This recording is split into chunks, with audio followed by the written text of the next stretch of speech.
Dan ternyata waktu nengok itu boneka, Fajar tuh ngerasa ada yang nggak beres juga sama boneka itu. Ini kayaknya bukan boneka biasa nih lah, yang aku aja merinding loh nengok dia, nggak pernah aku kayak gini. Hai, wassalamualaikum warahmatullahi wabarakatuh. Terima kasih sudah klik video ini. Karena hari ini malam Senin, itu artinya aku akan membawakan KHW Internasional episode yang kelima. Dan sebelum aku mau bercerita, aku mau kasih informasi tambahan dulu. Kalau aku sempat keliru tuh kasih informasi pembuka di episode 1 KHW Internasional kemarin, maaf. Kemarin kan aku bilang kalau mau disilang-seling nih antara Eropa, Asia, Eropa, Asia, Eropa, Asia kan. Salah sebut aku, maaf. Yang betul tuh kata tim aku, yang betul tuh Asia Tenggara, non Asia Tenggara, Asia Tenggara, non Asia Tenggara gitu. Maafin ya, dia salah. Pasti juga ada nih kan yang heran nonton kemarin kan, kok abis Malaysia balik ke Korsel lagi, mana Eropanya nih? Nah itulah dia, aku salah. Abis ASEAN ya non ASEAN ya gitu ya. Dan ternyata juga nih tanpa kita sadari, baru masuk beberapa episode KHW Internasional kan ternyata ada banyak lagi nih email yang masuk dari kita yang juga terpancing mungkin juga mau bercerita kan, yang ada di luar negeri itu. Ada nih beberapa yang ngirim dari beberapa negara di luar 10 tadi tuh jadi ya kemungkinan akan ada nambah episode lah, mungkin ya. Insyaallah ya doakan aja kalau mau mantap saya pasti nanti kami masukkan. Tapi of course kami utamakan yang masuk pertama dulu ya. Dan anyway, karena minggu kemarin itu udah dari ASEAN nih, dari Asia Tenggara, yaitu dari Hong Kong. Malam ini kita terbang lagi ke non ASEAN, yaitu ke Australia. Jadi KHW malam ini adalah pengalaman aku dan juga teman-temannya yang mengalami kejadian mistis ketika mereka menyewa sebuah homestay di wilayah pegunungan bersalju. Tidak tanggung-tanggung, kejadian itu langsung bikin kita nih nggak betah dan memutuskan untuk tidak lagi atau tidak jadi menginap di homestay itu, padahal bayar tuh. Kurang lebih sama macam kisah di villa 26 juta tuh, kayak gitu juga lah. Gimana kisah selengkapnya? Jadi tanpa berlama-lama kita langsung masuk aja ke ceritanya ya. Check it out.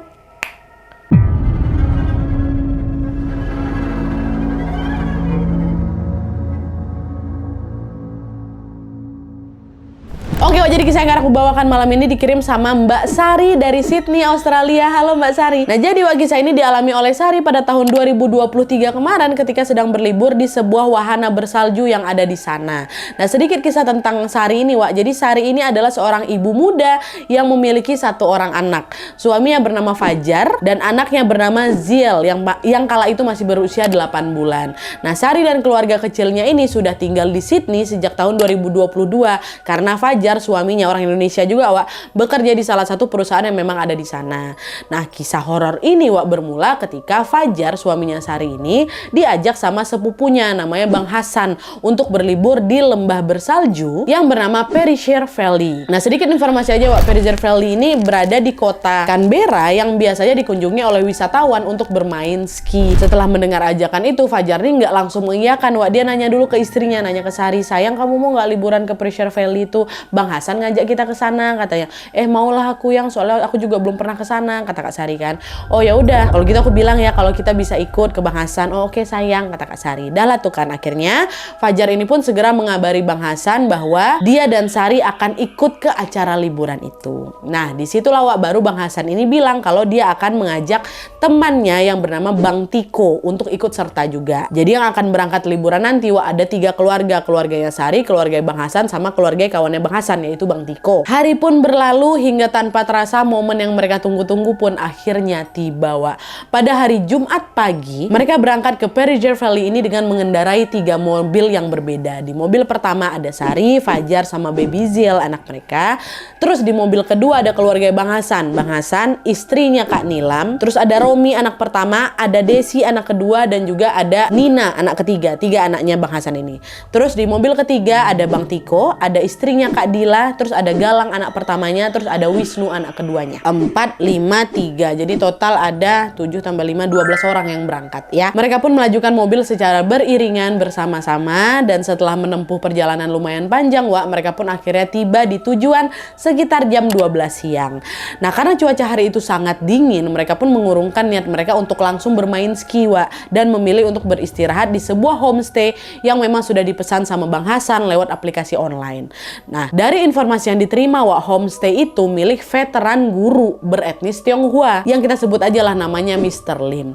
Nah, singkat cerita, setibanya di sana, setiba di homestay itu, Sari ini sempat merasa kagum, Wak, karena homestay itu memiliki halaman yang sangat luas.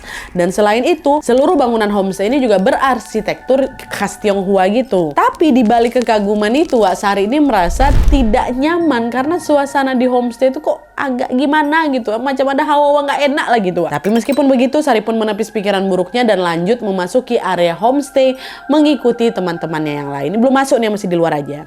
Nah, pas baru aja sampai di teras homestay, Wak, tiba-tiba Bang Hasan yang pesan homestay ini bilang, "Guys, tunggu di sini dulu ya. Aku belum dikasih nih kuncinya sama Mr. Lim. Orangnya juga belum nyampe di sini gitu." "Oh, terus gimana nih, Bang?" Tanya si Sari kan. "Udah tunggu aja bentar. Mr. Lim ini katanya dia nitipin kunci homestay-nya sama orang yang biasanya bersih-bersih di sini, namanya Nick. Nah, kata Mr. Lim, sebentar lagi Nick itu bakal ngasih kuncinya ke sini kok," kata si Bang Hasan. "Oh ya udahlah, kita tunggu aja di sini," kata Sari kan. Nah, karena memang nggak bisa masuk ke dalam homestay, Wak, maka mau nggak mau ya udah mereka pun terpaksa lah nunggu di teras rumah itu kan. Sementara itu, Bang Hasan berinisiatif melihat-lihat ke area samping homestay. Nah, pas dia lagi keliling itu, Bang Hasan nengok ada mobil pickup warna putih yang di atas mobil itu ada satu set alat bersih-bersih gitulah, terparkir di luar homestay. By the way, Wak, lokasi mobil pickup putih ini memang agak jauh dari lokasi mereka parkir ya. Makanya waktu datang tuh Bang Hasan nggak langsung notice, waktu keliling nih lah baru notice, ternyata ada mobil itu gitu. Nah, di situ Bang Hasan ngebatin, apa jangan-jangan ini mobilnya Nick nih, mobil yang si Nick yang mau ngantar kunci itu. Berarti orangnya udah nyampe sini nih. Karena mikir kayak gitu, Bang Hasan pun langsung lah ngetok pintu homestay itu kan. Halo, anybody home?" Kata kayak gitu. "Excuse me, permisi, ada orang nggak di sini?" Kata gitu kan. Bang Hasan sengaja manggil-manggil, Wak, karena siapa tahu Nicknya ada di dalam. Cuman Mr. Lim yang nggak tahu kalau ternyata Nick udah nyampe gitu kan. Tapi setelah dipanggil beberapa kali, sama sekali nggak ada jawaban, Wak, dari dalam. Nah, karena nggak ada jawaban, mereka ya udah lanjut lagi lah nunggu di teras nih, nunggu si Nick nih datang lah. Dan setelah kurang lebih 10 menit lah, Wak, mereka nunggu, Sari iseng dibuka pintu homestay itu. Ternyata terbuka pintu tuh, Wak, nggak terkunci. Dari situ lah Sari bilang, "Bang, terbuka nih pintu yang nggak dikunci nih. Udahlah, masuk aja lah kita yuk." Si Nick ini pun tak kemana, nggak datang-datang juga sampai sekarang nih. Kasihan anak-anak kedinginan di luar kayak gini, Bang, kata.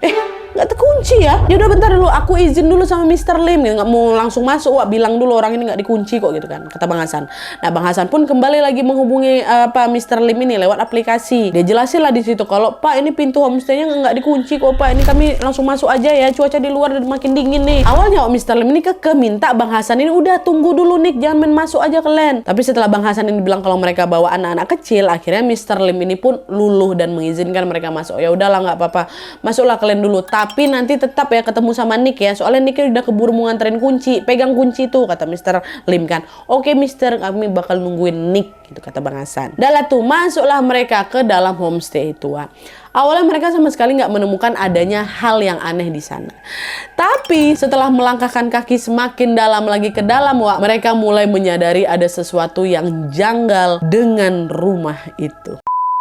Nah, jadi nih, ketika masuk ke dalam homestay, Wak, Sari sama rombongan itu dibuat terkejut karena kondisi homestay itu kotor sekotor-kotornya. Nah, hampir semua perabotan yang ada di sana tuh berdebu, seolah-olah tuh memang nggak pernah dibersihkan. Dan nggak cuma itu aja, mereka ini juga melihat ada banyak sekali sarang laba-laba bergelantungan di atas langit-langit. Nah, melihat kondisi homestay yang sangat tidak layak itu ya, Sari jadi ngebatin, "Nah, ini homestay ini betulan disewain apa enggak nih? Kok kondisinya terbengkalai kali? Nggak sesuai sama gambar yang ada di aplikasi nih, ha?" Meskipun ngerasa janggal di sini, lagi-lagi Sari masih pikir positif, Pak. Ya udahlah, mungkin memang homestay ini belum sempat dibersihkan mungkin sama si Nick itu, lagi sibuk kali lah dia nih mungkin ya kan. Dah dibiarkan aja sama si Sari ini bentar. Walaupun ya kayak gitulah keadaannya, pasti nggak nyaman kan. Dan nggak lama setelah itu mereka segera langsung menentukan kamar untuk mereka tempati. Jadi di homestay itu ada 5 kamar, Wak. Nah, dari situ mereka sepakat kalau Sari, suaminya Fajar sama baby Ziel akan menempati kamar nomor 1. Terus Bang Hasan sama istrinya nempatin kamar nomor 2.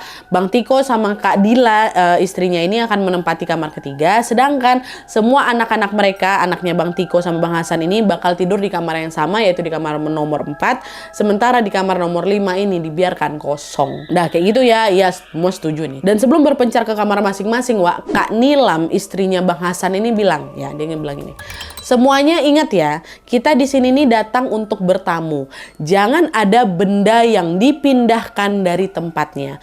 Kalau misalnya kalian selesai, misalnya kalian habis pinjam sendok atau barang-barang yang lain, taruh kembali di tempatnya. Sementara barang-barang yang udah besar-besar atau barang-barang lainnya nggak usah dipindah-pindahkan macam-macam, kata Kak Nilam. Nah, mendengar ucapan itu, semua orang ya udah cuman mengangguk-angguk aja tanpa berpikir macam-macam dan langsung masuk ke kamar yang memang sudah ditentukan.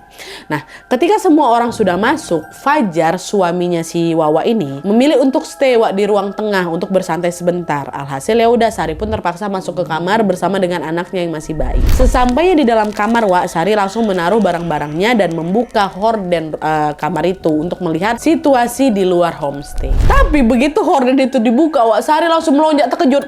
Gegara di balik horden itu ada sebuah boneka anak perempuan gitu, yang lagi didudukkan dengan posisi menghadap ke si Sari. Terus Sari nengok kayak gitu kan, kenapa ada di sini? Sari langsung keluar lah ngampirin suaminya. Sayang, ada boneka aneh di kamar kita. Hah, aneh kayak gimana nih maksud kau? Udahlah kamu tengok aja lah dulu. Seram kali bonekanya, yang aku takut, kata Sari kan. Nah, dengar itu Fajar pun langsung lah itu masuk ke dalam kamar dan melihat boneka yang dimaksud sama si Sari ini. Dan ternyata waktu nengok itu boneka, Fajar tuh ngerasa ada yang nggak beres juga sama boneka itu. Ini nih kayaknya bukan boneka biasa nih lah, yang aku aja merinding loh nengok dia, nggak pernah aku kayak gini, kata Fajar kan. Nah, karena takut kan, apalagi mereka ada baby kan, Fajar ini pun berinisiatif untuk memindahkan boneka itu ke sudut lain. Tapi sebelum niat itu terlaksana, Sari bilang, sayang, kamu nggak ingat tadi Kak Nilam bilang apa? Nggak boleh asal mindahin barang. Udahlah kita biarin aja lah boneka tuh di situ. Cuma hordennya ditutup, nggak apa-apa lah, gelap-gelap lah kamar nih, katanya gitu kan. Alah udahlah nggak apa-apa. Emangnya mau Kak Nilam tidur gantian di sini ha? Udahlah dipindahin aja lah, insya Allah nggak apa-apa kok yang, kata siapa kan. Masa kamu nggak mau lihat pemandangan di luar, ini malah ditutup lah hordennya. Dan setelah berhasil meyakinkan Sari, Fajar pun segera langsung memindahkan boneka itu ke sudut lain. Dah kan. Setelah bonekanya dipindahkan, Sari pun tiduran bentar lah itu sama babynya. Nah, selang beberapa jam kemudian, Kak Nilam, istrinya Bang Hasan ini datang itu untuk membangunkan Sari dan mengajaknya untuk makan bersama di dapur bersama dengan Kak Dila bertiga. Nah, di saat para ibu-ibu ini lagi makan, tiba-tiba Desi, anak kedua Kak Nilam itu berteriak dari arah jendela dapur. Tante Sari, come see this, kata dia gitu. Nah, dengar itu kan Sari yang dipanggil kan, Sari pun keluar lah ini menghampiri si Desi lewat pintu samping. Setibanya di sana, Sari dibuat heran karena ada banyak sekali kain putih polos yang lagi dijemur di situ. Siapa yang lagi jemur kain di sini nih? Bukannya tadi waktu kita kesini nggak ada orang ya? Siapa yang jemur kain? Nah, merasa ada yang nggak beres di sini, Sari bilang lagi, udah Desi, masuk aja yuk, jangan main sendirian di sini. Kemana anak-anak yang lain? Dan FYI, Desi memang sendirian pula di situ, nggak sama anak-anak yang lain nih. Nah, dengar ucapan Sari, Desi jawab apa? Anak-anak yang lain lagi di kamar, Tante. Tadi aku di sini nggak sendirian kok. Barusan aku dengar ada yang manggil aku ke sini, Tan, katanya. Hah? Yang betul, udah nggak ada kok, mungkin Desi juga salah dengar. Nggak ada siapa-siapa di sini kok. Ada Tante, tadi aku dengar, makanya aku kesini. Dia panggil kayak gimana? Desi gitu. Nah, ngerasa makin ada yang nggak beres, Sari pun meminta Desi, udah masuk aja kamu ke kamar. Desi pun menurut ya. Nah, setelah si Desi ini masuk, Sari ini juga ikut masuk lagi nih, kembali ngobrol sama Kak Nilam sama Kak Dila. Nah, di situ Sari dengar kalau Kak Nilam ini berkeluh kesah bahwa kamar aku nggak ada hordennya. Nah, dengar itu refleks Sari juga bilang, apa jangan-jangan hordennya masih dicuci, Kak? Soalnya barusan aku nengok ada banyak kali kain putih di halaman sebelah tuh, itu jangan horden dak. Masa sih? Pantas di kamar aku nggak ada horden. Ini nggak betul nih homestay-nya. Masa kita udah sampai sini hordennya masih juga masih dijemur? Gak profesional kali lah. Mana lagi aku nyari homestay kayak gini nih? Karena kesal, Kak Nilam pun berniat untuk melihat horden yang dimaksud sama Kak Sari itu yang lagi dijemur di luar itu, Tapi di sini ya Allah, anehnya begitu udah sampai di luar itu, mereka sama sekali tidak melihat sehelai horden pun dijemur. Nggak ada, hilang betulan, kosong melompong, nggak ada apa-apa. Sari, mana kain yang kau maksud nih? Nggak ada dijemur di sini satu pun. Astagfirullah. Tadi ada di sini, Kak. Kok nggak ada ya? Tanyalah si Desi. Tadi Desi juga ada di sini. Kok nengok ada banyak kain di sini ya? Nah, Kak Nilam waktu dia ngomong kayak gitu, langsung udah ngerasa sesuatu yang nggak beres nih. Langsunglah ditarik tangan si Desi kan, diajaknya balik lagi ke dapur. Nah, sesampai di dapur, Kak Nilam langsung lah itu menceritakan keanehan itu sama Kak Dila yang memang tadi nggak ikut keluar, Di situ Kak Dila pula yang bilang, kalian tahu nggak, aku juga ada ngerasa nggak beres loh sama rumah ini. Kenapa? Tadi suamiku, si Bang Tiko, juga ngalamin hal yang aneh. Hal yang aneh kenapa? Nah, Kak Dila bilang, kalau ketika Bang Tiko ini lagi tidur siang, tadi sempat dia tidur siang bentar kan istirahat, dia bermimpi sedang berada di sebuah ruangan yang semuanya serba berwarna putih. Terus tiba-tiba Bang Tiko ini lihat ada sosok nenek-nenek Tionghoa gitu, berbusana congsam atau busana tradisional Tionghoa warna merah tuh, sedang membawa sebuah kipas di tangannya. Dan seramnya lagi, si sosok ini sesekali mengibaskan kipasnya ke wajahnya Bang Tiko sambil ngomong macam ngomong bahasa Mandarin gitu, Wak. Tapi nggak tahu Bang Tiko ini artinya apa. Cuman yang Bang Tiko ingat, setiap kali kipas itu dikibaskan, entah kenapa Bang Tiko ini ngerasa semua wajahnya itu macam lagi ditusuk jarum. Jadi setiap kali dia ngomong bahasa Cina kan sakit semua badannya, wajahnya. Nah, nggak tahan sama rasa sakit itu, Bang Tiko ini langsung berteriak histeris sampai dia terbangun dari mimpinya. Itu Bang Tiko tadi kayak gitu loh. Nah, setelah mendengar cerita itu, Kak Nilam pun berinisiatif melaporkan semua ini kepada Bang Hasan, suaminya. Kalau memang ada banyak sekali kejanggalan di homestay yang kau pilih ini, Bang. Tapi di situ Bang Hasan berusaha untuk menenangkan istrinya dan berkata bahwa udah, kamu tenang aja. Nanti juga Nick yang dititipin kunci sama Mr. Lim itu nanti bakal datang kok bersihin bagian rumah yang masih kotor, termasuk juga masangin gorden kamar kita tuh. Udah tenang aja. Iya, itu udah lah Bang, nanti dia datang. Cuma masalah ini kayaknya ada yang aneh sama sama homestay ini. Udah tuh, perasaan kalian aja, kalian tuh lagi capek. Udah. Bang Hasan ini berusaha untuk menenangkan istrinya kalau udah ini nggak apa-apa kok, kalian cuma karena lagi capek aja. Bang Hasan tuh masih nunggu Nick karena Nick tuh belum datang sampai saat itu juga. Akhirnya setelah ditunggu, terdengarlah suara bel berbunyi dari luar. Dan setelah dicek, orang yang datang tuh ternyata bukan Nick, Wak, melainkan anaknya Mr. Lim yang namanya Evelyn. Nah, setelah si Evelyn ini datang, langsunglah Bang Hasan komplainkan semua masalah yang mereka alami. Mulai dari nunggu si Nick yang nggak datang-datang juga, rumah ini kotor, dan juga horden di kamarnya belum terpasang, semua dikasih tahu. Nah, mendengar komplain dari si Bang Hasan ini, Wak, bukannya minta maaf, si Evelyn ini malah ngerasa tersinggung. Kalian tahu dia ngomong apa? Masa sih? Padahal review homestay aku bagus-bagus aja kok. Semua orang yang pernah menyewa rumah ini selalu merasa puas. Baru kamu aja loh ini yang komplain, Mas, kata kayak gitu. Lah, kayak gimana orang faktanya memang kayak gitu kok. Memang faktanya rumah kuning kotor. Ini aja gegara udah kami bersihkan sebisanya. Kok tengoklah itu, mana ada bersih. Sarang laba-laba ada di atas kayak gitu, kata Bang Hasan kayak gitu. Nah, karena Bang Hasan menunjukkan raut wajah yang kesal juga, dia komplain balik lah kan. Evelyn pun merasa jadi agak sungkan tua. Dan di situ dia langsung menunjukkan sebuah lemari yang berisi horden bersih. Di situ dia bilang, maaf ya Mas Hasan, udah kayak gini aja. Horden di kamar kamu tuh memang belum sempat kepasang, tapi kamu bisa ngambil horden yang baru di sini nih, tuh di lemari tuh, pasang sendiri ya. Apa nggak makin kesal Bang Hasan kan? Kayak mana lah, kami udah bayar di sini mahal-mahal kok, ya malah disuruh pasang horden sendiri. Ya pasang sendiri aja Pak, kata si Evelyn kayak gitu. Tapi gegara nggak mau berdebat kan, Wak, Bang Hasan ini pun terpaksa mengiyakan perkataannya si Evelyn. Selain menunjukkan lemari, waktu itu Evelyn ini juga mengajak Bang Hasan untuk berkeliling dan menunjukkan fasilitas-fasilitas lain yang ada di homestay itu. Dan tidak lama kemudian, Wak, setelah itu Evelyn ini pun berpamitan pulang karena memang katanya ada urusan yang harus dia kerjakan lah gitu kan. Kalau aku jadi koasan nggak ada cerita, aku balikkan duit aku dah. Enak aja kok aku kesini buat istirahat, kok suruh aku pasang horden. Ngadi-ngadi kok Evelyn. Nggak taluk-taluk review kok bagus ya. Kesel. Nah, singkat cerita, Wak, setelah Evelyn itu pulang, Sari dan juga teman-teman yang lain pun kembali melanjutkan aktivitas mereka masing-masing. Saat itu Kak Nilam dan juga Kak Dila menemani anak-anak mereka mandi. Bang Hasan sibuk mencari horden baru untuk bisa dipasang di kamarnya, sementara Sari, Fajar, dan juga Bang Tiko duduk bersantai di ruang tamu. Selang beberapa saat kemudian, Wak, Bang Hasan ini menghampiri mereka nih yang lagi duduk di ruang tamu. Fajar, Tiko, tolong bantu aku pasang horden nih lah. Aku nggak bisa pasang sendirian soalnya kan jendelanya luas sekali. Oh iya Bang, siap. Fajar sama Tiko pun langsunglah beranjak dari tempat duduk mereka dan berjalan ke kamarnya Bang Hasan, bantuin Bang Hasan pasang horden.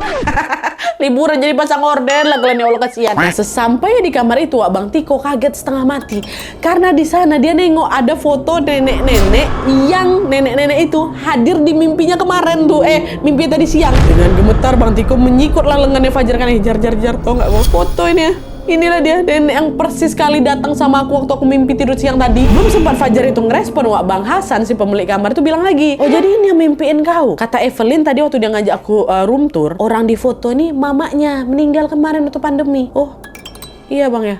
Ngapa dia datang ke mimpi aku ya? Aneh pula mimpinya tuh. Udahlah, nggak apa-apa, kebawa aja tuh, kata.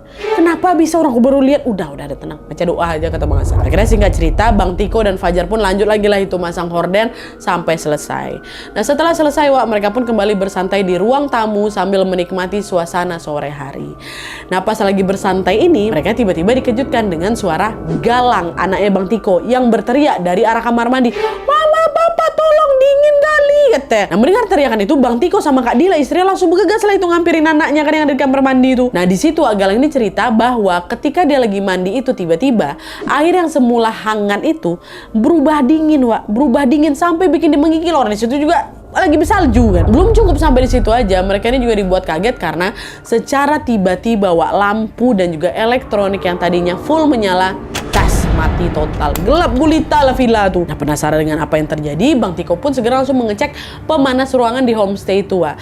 Dan setelah dicek, ternyata tombol pemanas ruangannya itu dalam posisi off. Nah, waktu mau dinyalain lagi nggak bisa, Wak, nggak nyala juga. Nah, karena tombolnya itu nggak nyala-nyala, situasi di dalam homestay itu ya makin gelap, terus makin dingin juga. Dan FYI juga nih, Wak, di rumah-rumah yang berlokasi di area bersalju itu biasanya memang pemanas ruangan ini fungsinya hampir sama macam saklar listrik. Jadi apabila tombolnya mati, ya maka semua yang berkaitan dengan listrik ya ikutan mati juga. Di sisi lain, Bang Tiko yang kecewa dengan pelayanan homestay ini pun akhirnya bilang, guys, udahlah kita pindah aja ke hotel lah yuk. Ini Sinik aja dari tadi juga nggak nyampe-nyampe kok ke sini, nggak muncul-muncul. Mana sekarang lampu mati pula nih. Nah, denger itu semuanya setuju, Wak, kecuali Bang Hasan. Bang Hasan bilang, janganlah, Wak, sayang kali kita udah bayar hotel itu $700 loh. Kurang lebih 8 juta lah, Wak, 1 malam. Masa kita pindah kayak gitu aja? Belum juga kita sempat nginap nih. Uangnya juga udah nggak bisa di-refund, kata Bang Hasan. Ya gimana, Bang, kasihan anak-anak nih kedinginan kalau di sini terus. Dan setelah berdiskusi panjang, mereka pun akhirnya sepakat untuk keluar dari homestay itu malam itu juga dan mencari hotel baru yang memang tidak jauh dari sana, Wak. Nah, pas baru aja keluar rumah, Wak, Bang Hasan udah nengok lagi tuh mobil pickup berwarna putih yang terparkir di sana. Udah ngilang mobil itu.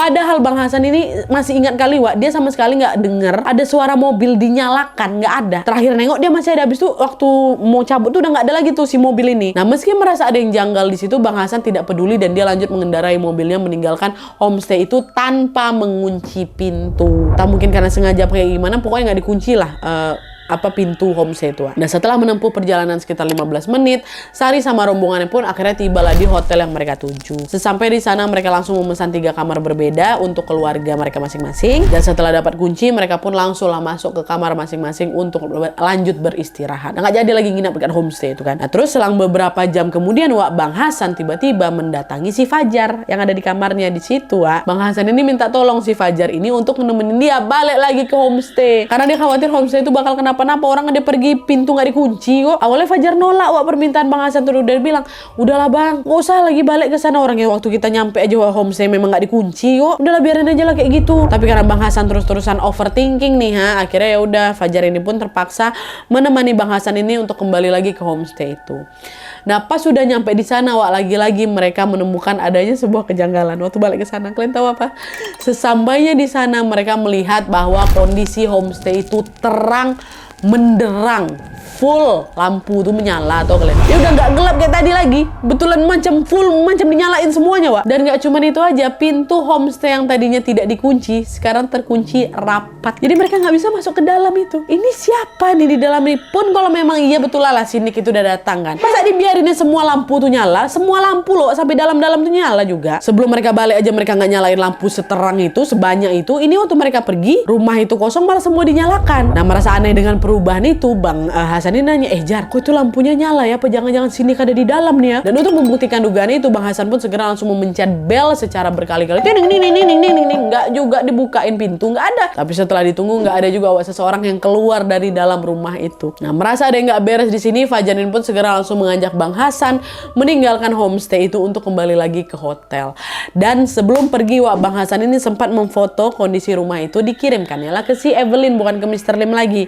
Nah, di situ Bang Hasan bilang, kalau aku sama rombonganku udah nggak lagi nginap di homestay kau, gegara pemanas ruangan kau tuh tiba-tiba mati. Dan setelah pesan itu dikirim, Evelyn pun tidak merespon sepatah kata apapun, Wak. Astaga, nggak dibalas ya chat aku, nggak jelas homestay kau nih Evelyn. Akhirnya dengan menahan marah, Bang Hasan sama si Fajar ini pun kembali lagi ke hotel. Dan sesampai di sana mereka pun langsung beristirahat. Nah, malam itu, Wak, semua berjalan dengan lancar nih. Mereka udah nggak lagi mengalami kejadian janggal sedikit pun. Mereka bisa tidur nyenyak seperti biasa. Dah. Keesokan harinya, Wak, Sari dan rombongan ini kembali lagi melanjutkan rencana utama mereka, yaitu bermain ski di Perrier Valley tadi kan, Wak. Nah, pas lagi seru-serunya main ski itu, tiba-tiba muncul ini notifikasi dari HP-nya Bang Hasan yang ternyata berasal dari si Evelyn. Di pesan itu, Wak, Evelyn meminta maaf atas semua ketidaknyamanan yang dialami sama Bang Hasan waktu itu. Minta maaf dia. Dan selain itu, Evelyn ini juga mengatakan bahwa Nick Nick nih ya, yang dari tadi ditunggu-tunggu nih ya, yang ditugaskan buat ngantar kunci tadi itu tidak kunjung datang karena ternyata dia ini sedang dirawat di rumah sakit katanya. Dan setelah membaca pesan itu, Bang Hasan ini tidak merespon apa-apa, Wak. Karena dia merasa urusan dia sama Evelyn ini selesai dah lah. Serah kau ngomong apa lagi, kau mau ngeles apa lagi, yang jelas kami udah nggak mau lagi nginap tempat situ. Dan mereka pun kembali lagi menikmati momen liburan, lalu kembali lagi ke kota Sydney keesokan harinya. Nah pas mereka udah balik ke Sydney, tiba-tiba dihubungin lagi si Evelyn. Kalian tahu apa? Si Evelyn ini ngubungin Bang Hasan untuk minta ganti rugi. Karena menurut si Evelyn, homestay milik mereka ini kotor sekali setelah mereka tinggalin. Dengar itu ya Sari lah jadi keberatan. Enak aja kok nyuruh kami bayar denda. Orang dari awal rumahku tuh memang kotor kok. Terus karena Evelyn ini terus-terusan menuntut, wah udah akhirnya mereka pun terpaksa lah itu bayar denda. Dia dibayarnya. Karena mereka udah gak mau lagi berurusan sama homestay aneh tuh. Karena di matanya si Evelyn, wah pemandangan yang dia lihat iya sama macam pemandangan Sari waktu pertama kali datang. Homestay tuh kotor sekali. Padahal mereka bersihkan ala kadarnya kan. Abis itu waktu datang kotor lagi. Macam udah tinggalin berbulan-bulan kata si Evelyn tuh. Tapi udah karena mereka nggak mau ribut lagi kan, dibayar itu denda sama siapa ini. Meski dendanya sudah terbayar, Wak, Sari ini masih dibuat penasaran sama kayak kita semua. Karena memang masih ada beberapa misteri yang belum terjawab. Macam siapa yang datang buat jemur horden tuh? Siapa? Siapa yang naruh boneka dekat balik horden tuh? Siapa? Siapa pemilik mobil pickup tuh? Kenapa pemanas ruangan tiba-tiba mati? Terus siapa yang manggil Desi di luar tempat jemuran tuh? Terus kenapa homestay ini setiap kali ditinggali selalu dalam keadaan kotor? Terus siapa juga yang nyalain lampu seterang benderang itu, siapa yang ngunciin pintu tuh? Itu yang belum terjawab. Nggak tahu sih Sari sampai sekarang, Wak. Tapi meskipun tidak tahu jawabannya, Sari menduga bahwa semua kejadian aneh yang mereka alami itu ada kaitannya dengan perilaku suaminya, perilaku Fajar yang sudah memindahkan boneka di kamar si Sari itu. Hal itulah yang kemungkinan membuat penghuni homestay itu mungkin macam marah gitu Nadia, karena mereka menganggap kami udah lancang gitu mungkin di tempat tinggal. Entah lah, aku juga nggak tahu kata si Sari. Wallahu a'lam bishawab. Itu aja yang bisa dikaitkan sama si Sari dengan kejadian horor, Wak. Oke, Wak, jadi itu tadi pengalaman mistis yang dialami sama Sari ketika menginap di sebuah homestay misterius yang ada di sana. Meski ada banyak sekali pertanyaan yang tidak terjawab, Wak, di sisi lain Sari ini sangat bersyukur karena memang gangguan yang mereka alami itu tidak sampai melukai mereka secara fisik. Dan juga selain itu, melalui kisah ini Sari berpesan untuk selalu menjaga sikap dimanapun kita berada. Selalu ingat, Wak, bahwa kita ini hidup berdampingan dengan mereka-mereka dan sudah sepantasnya juga kita ini tidak saling mengganggu. Dan sedikit tambahan informasi juga dari Sari, Wak, homestay itu sampai sekarang masih aktif, masih disewakan juga, dan semoga siapapun pengunjung di sana yang berikutnya tidak mengalami kejadian yang aneh seperti yang dialami sama Sari dan kawan-kawannya ini, Wak, ya. Semoga penyewanya betah-betah aja lah. Dan semoga juga pemilik homestay itu sudah memperbaiki pelayanannya supaya tidak merugikan orang lain seperti Sari dan juga rombongannya tadi. Oke, Wak, jadi sekian dulu videonya. Terima kasih banyak yang sudah menonton. Kalau kalian suka video ini, klik like-nya.